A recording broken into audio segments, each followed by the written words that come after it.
Tudo bem?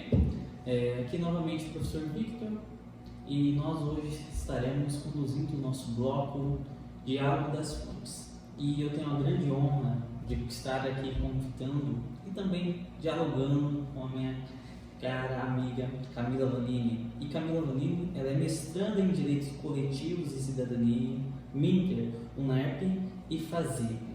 Ela também é especialista em Direito Processual Civil, advogada associada do escritório Simões Santos Nascimento e associado Sociedade de Advocacia, aqui em Cáceres, e professora da Faculdade do Pantanal, aqui em Cáceres também. E é uma grande honra ter aqui comigo, até porque também somos colegas não só de profissão acadêmica como docentes, mas também do próprio escritório, vez que também sou advogado associado aqui no escritório Simões Santos Nascimento e Associados. E hoje o tema é um tema muito interessante que nós iremos tratar, que é um tema sobre o ativismo do Poder Judiciário correlacionando com o neoconstitucionalismo. Enfim, este é o nosso tema, nós iremos tratá-lo agora e quero aqui dar as boas-vindas à Camila e dizer que é uma grande honra tê-la aqui conosco. Espero contar contigo em outras oportunidades e que esse diálogo possa ser um diálogo que ajude os acadêmicos, os alunos, a compreender um pouco desse instituto que é o ativismo do Poder Judiciário, voltado mais para esse lado acadêmico do neoconstitucionalismo e assim complementar com a nossa grande matéria, que é o direito constitucional. De início, vamos dizer o que seria esse neoconstitucionalismo. O direito constitucional tem como uma principal base a Constituição. Todos os estados, toda a sociedade, ela é regulada por um conjunto normativo, interpretado como esse conjunto normativo que regula as ações do Estado, a organização do Estado, a separação dos poderes e também os direitos e garantias fundamentais. Assim como o nosso Estado, o nosso país, nós também temos uma Constituição, uma norma suprema que ela irá reger toda a organização desse Estado, que é a nossa Constituição Federal de 1988. A Constituição é o manual de instrução do Estado e esse manual de instrução precisa ter um espírito que irá conduzir toda essa normatividade. E esse espírito é o constitucionalismo. E o constitucionalismo que está inserido na nossa Constituição Federal é considerado como um neoconstitucionalismo. Por quê? Porque aqui nós temos o reconhecimento definitivo da força normativa da Constituição. Ela é compreendida como norma suprema e deve ser respeitada pelas demais normas infraconstitucionais, infralegais, devendo as normas serem produzidas estarem em conformidade com esse texto magno. Também nós temos aqui um processo de rematerialização do texto constitucional. O texto da Constituição, ela se encontra hoje inserida como o núcleo de todo o ordenamento jurídico. Também nós temos aqui um fortalecimento do Poder Judiciário neste processo de neoconstitucionalismo. E também nós temos aqui a consagração da dignidade da pessoa humana, centralizando a Constituição dentro do ordenamento jurídico, passando a compor, então, o topo do ordenamento jurídico, devendo as demais legislações infraconstitucionais estarem em conformidade com a Constituição, respeitar a Constituição e, principalmente, fazer com que essa Constituição ela possa expor, que ela possa extrair de toda a sua potencialidade. E esse tema é muito interessante porque vem de encontro com o ativismo do Poder Judiciário, vez que é no neoconstitucionalismo que nós encontramos esse fortalecimento do Poder Judiciário. E é com isso que nós iremos então trabalhar. Então, sobre essa perspectiva do Poder Judiciário, do ativismo do Poder Judiciário, eu já inicio perguntando para a nossa convidada de hoje: ativismo do Poder Judiciário é lenda ou de fato existe? Victor, obrigada pelo convite. É um convite literalmente irrecusável, porque nós trabalhamos juntos, né? Então fica difícil a gente recusar um convite aqui dentro do escritório. Mas é uma honra para mim tratar desse tema, principalmente com um constitucionalista que eu respeito bastante, que é o professor de vocês. Vez ou outra a gente conversa sobre esses assuntos bastante polêmicos, né?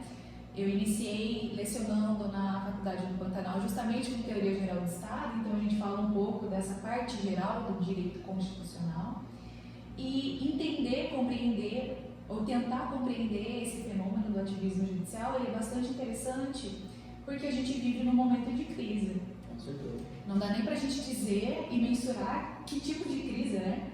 Nós temos crise econômica, sanitária, né? Nós temos crise política, tributária.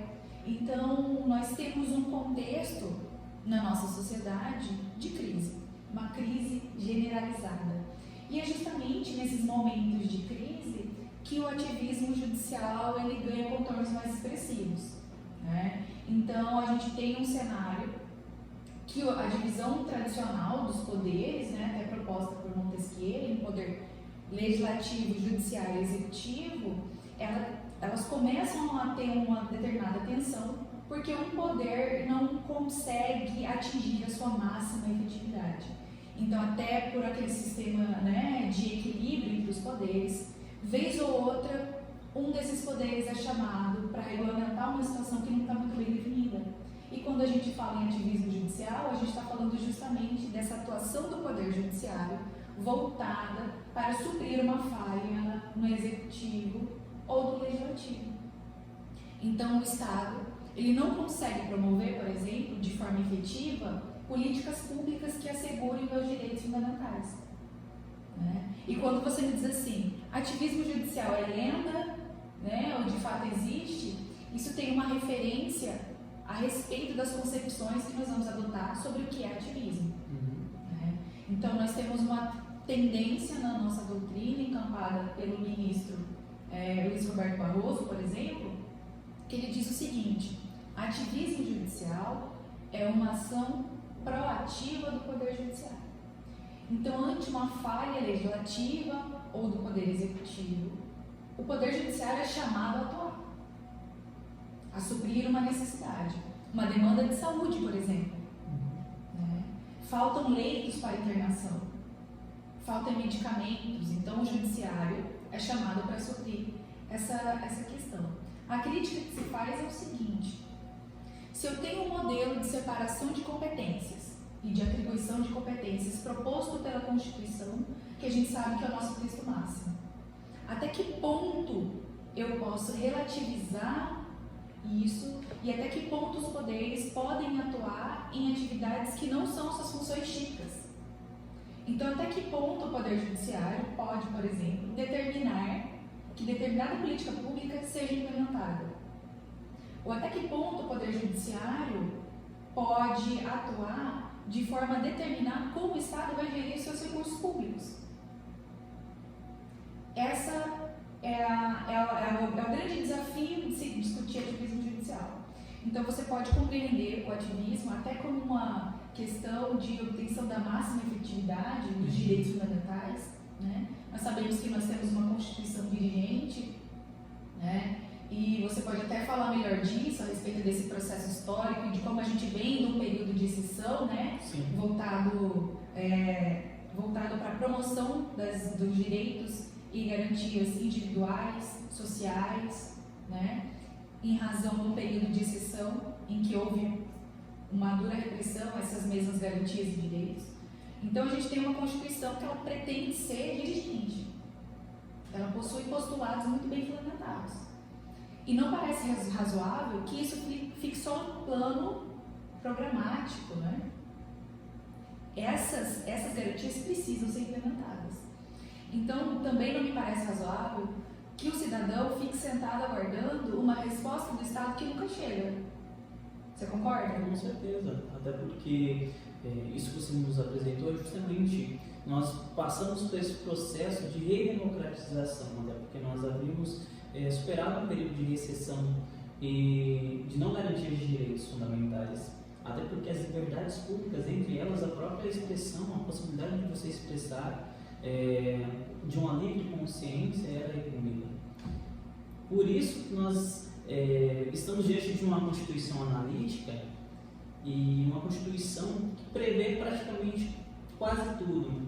Todos os temas, todas as áreas do direito encontram-se inseridas dentro da Constituição. Na nossa Constituição, nós temos matérias de ordem penal, de ordem administrativa, tributária, até porque nós superamos um período em que os direitos e garantias fundamentais eles eram violados.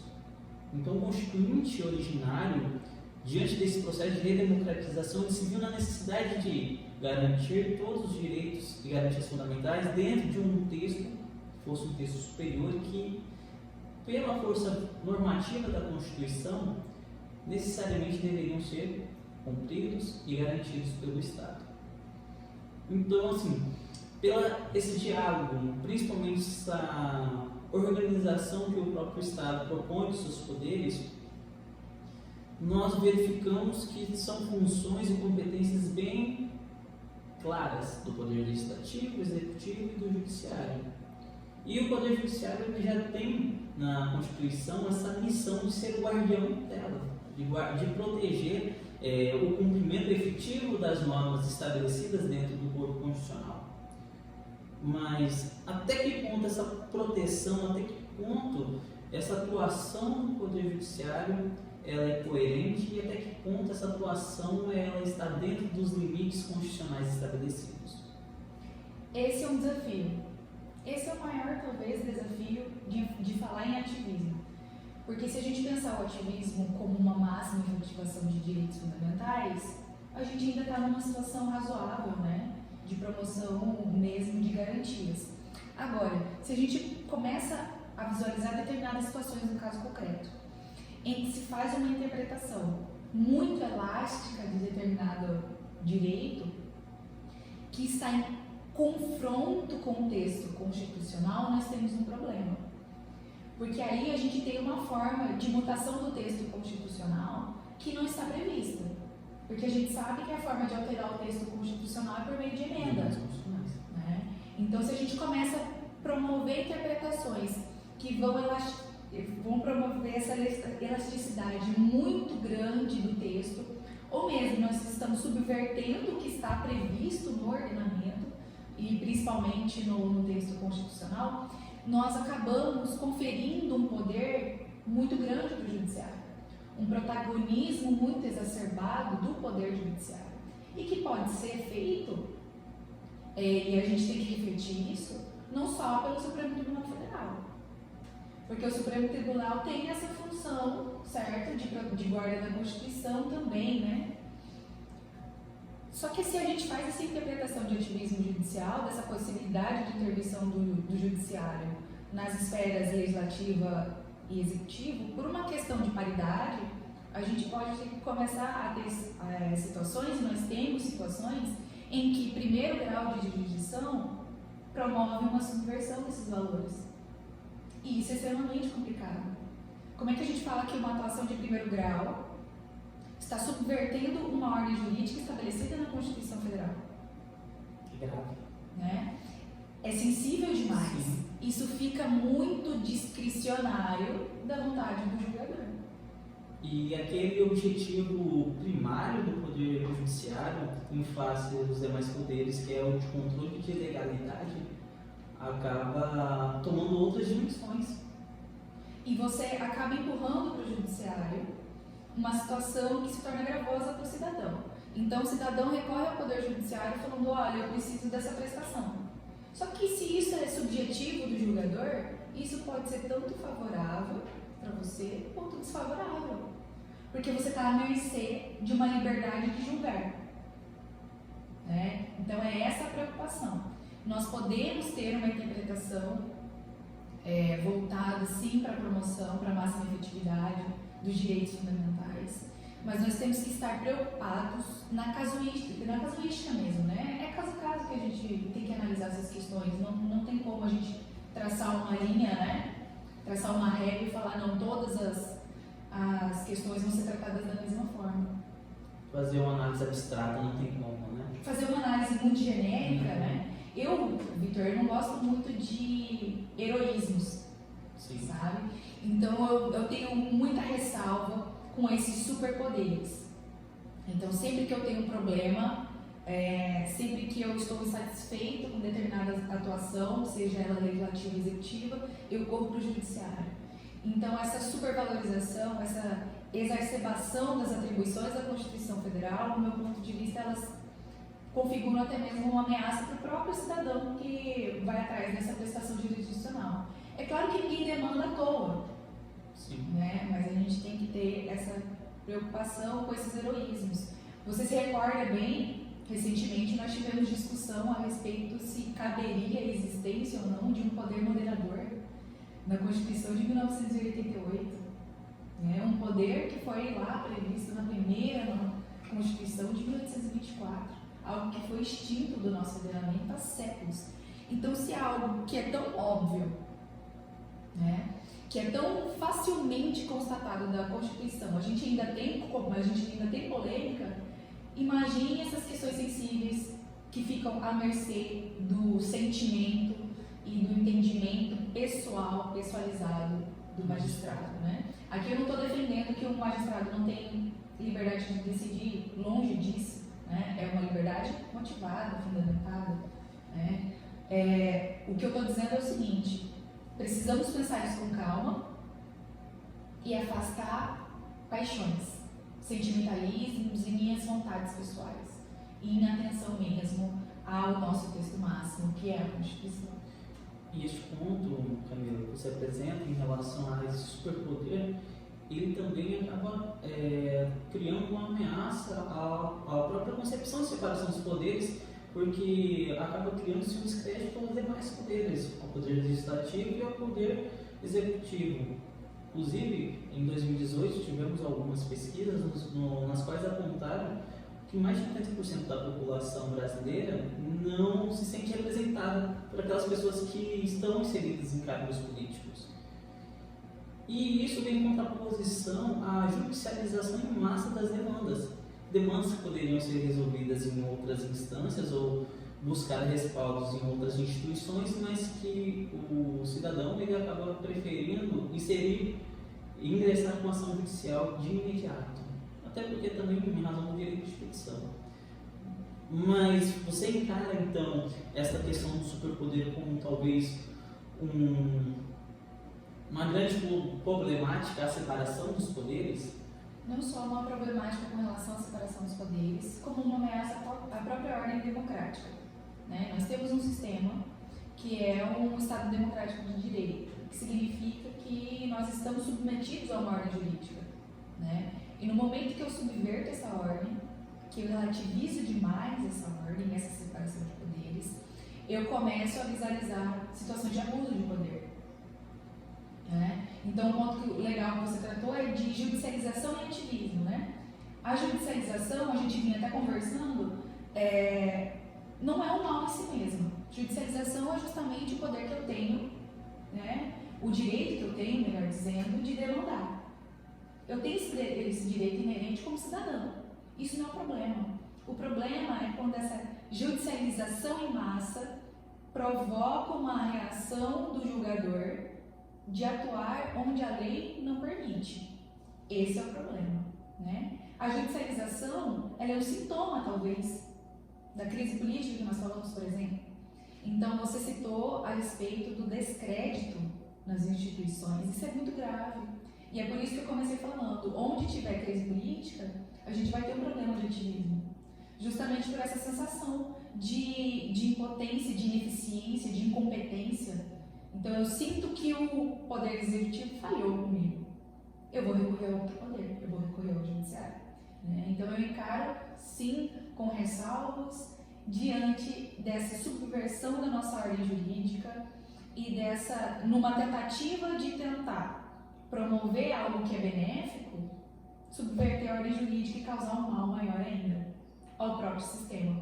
Porque ficar à mercê de vontades, isso é muito temerário.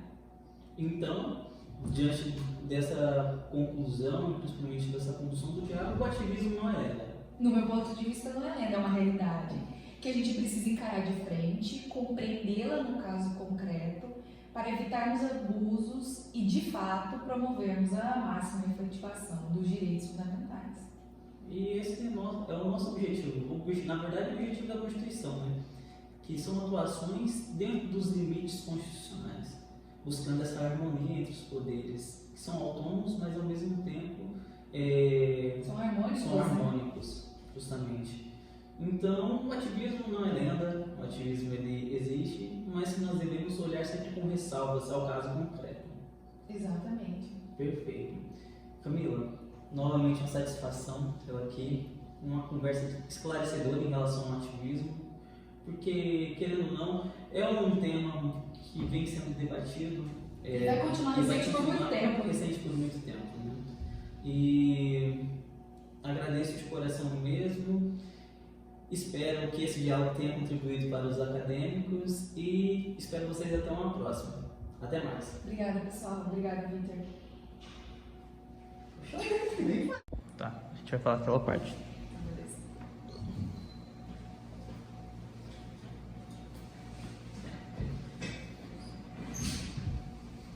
1, 2, 3 e... Então, diante desse diálogo, Camila, podemos concluir que o ativismo então não é uma lenda, ele existe. Não é uma lenda, né? É uma realidade, a gente precisa tratar, encarar essa realidade de frente, né? Para analisar um caso concreto, se a gente tem algum nível de usurpação de competências ou de violação dessa separação de poderes, e se nós estamos de fato promovendo a máxima efetivação dos direitos fundamentais de acordo com os limites da nossa própria Constituição. Maravilha. Camila, novamente quero te agradecer por esse diálogo. Foi muito esclarecedor. Penso que tenha contribuído, espero que contribua para os acadêmicos que estão nos assistindo. E quero lhe agradecer também pela disponibilidade e espero contar com você em outros encontros. Com certeza eu estou à disposição. Prazer estar aqui.